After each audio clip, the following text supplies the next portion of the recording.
Hello, good day mga boss. Choy ulit ang DIY ko Rips. So may i-unbox lang tayo, no? Ayan. May dumating na naman tayong parcel.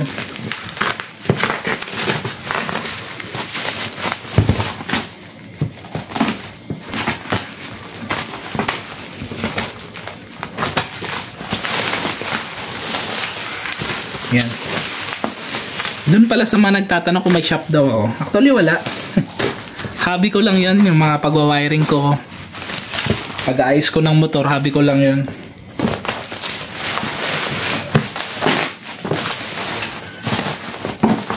Kasi marami nakakapanood ng mga dati kong video, no? Yung nagagawa pa ako ng mga wiring diagram, nagwa-wiring pa ako ng motor. Yan. Tinatanong nila kung mayroon daw akong shop, motor shop. Magpapagawa din. So wala pa akong motor shop.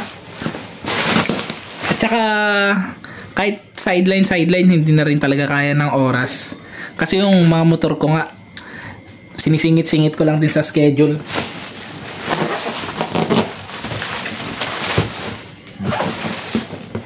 Yan. Tignan natin kung ano naman sa loob.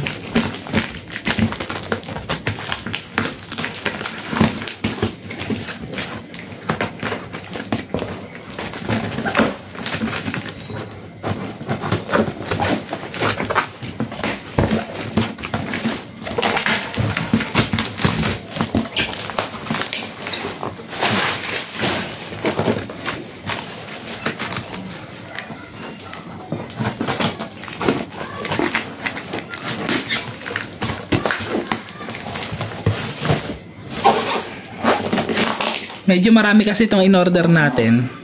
Although, pero isang shop lang yun. Kaya ganito kalaki yung pinaka-parcel.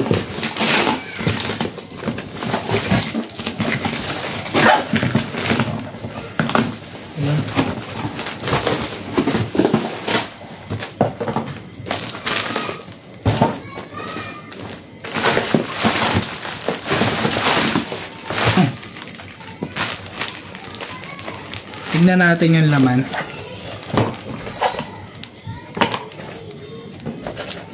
So by LED, yan. Pero baka i-return ko to. Ang nakalagay kasi 45 watts. Ang in-order ko is 60 watts. So mare-return to, tingin ko. Yan, re-return natin to. Pwede natin i-check dito kung ilang watts ba talaga to.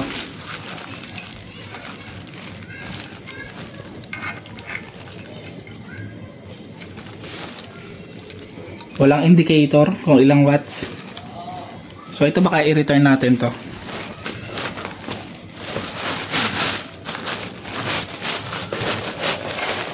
Yan.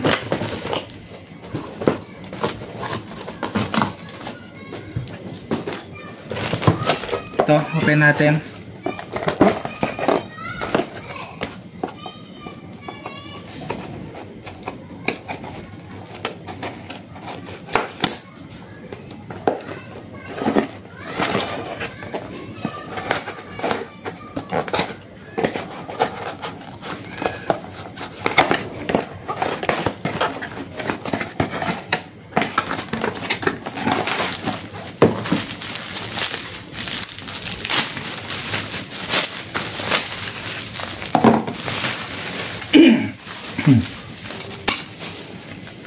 So ito, automatic na adjuster to para pwedeng iangat baba yung pinaka headlight.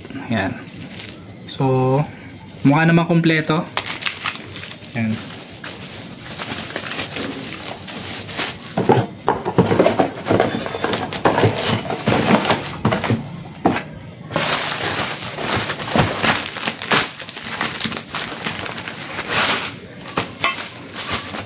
Ito yung bracket natin, headlight bracket. Para sa 2.5 inches ito, no? Pang Honda Click. Maganda sana kung walang butas dito kasi pwede kayo maglagay ng mini driving light. Eh hindi naman ako maglalagay ng mini driving light. So maganda sana kung wala to. Pero ayun lang kasi available nila, merong butas dito.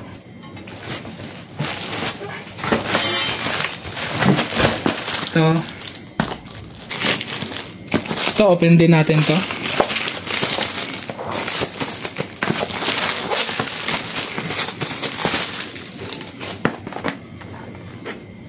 DRL 30 cm RGB. Yan.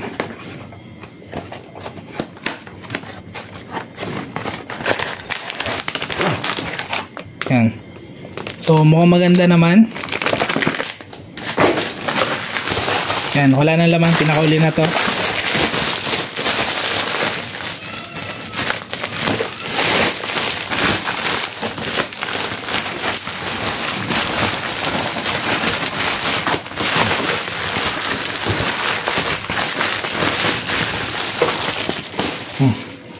Yan. Retrofitted na assembly ng headlight pang Honda Click. So retrofitted na to.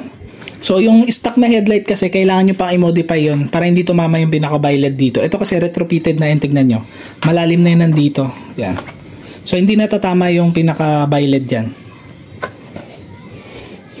So ito na lang muna, no? Most likely yung pinaka-Iota na violet i-return natin kasi 45 watts ang nakalagay. 60 watts yung in-order natin. So abangan nyo na lang to, no? Pagka in-install ko na to dun sa Honda Click B2 natin. So ingat kayong lahat, ride safe, God bless.